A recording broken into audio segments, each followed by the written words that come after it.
It's a real issue. It really is. We do have this bubble coming through the system where we see the largest percentage of seniors, and that's starting now year after next as a baby boom generation reaches maturity.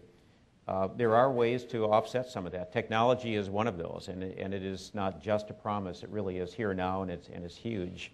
We've invested at Volunteers of America in a technology called WellAWARE, for example, that allows us to monitor both the environment where the senior is living and their vital signs. We can tell when they're restless in bed. We can tell if the oven is left on. We can tell how often they go into the restroom at night.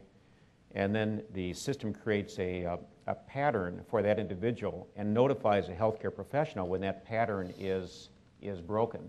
So we can identify not only emergency situations that need a response, but also emerging medical conditions that they might not be able to self-report.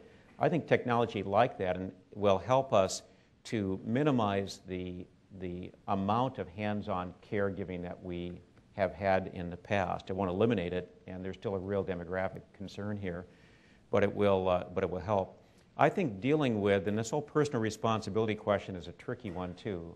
We are very much all about personal responsibility at Volunteers of America, but that has to be coupled with a system that you can maneuver, that isn't so fragmented, that isn't so difficult, that isn't so confusing. Noncompliance, and what's called noncompliance, is sometimes simply the inability to manage 5 or 6 chronic conditions and understand when to take medication, for example. So teleprompting, telemedicine, all of that can really help with what I think we now attribute sometimes to a lack of personal responsibility.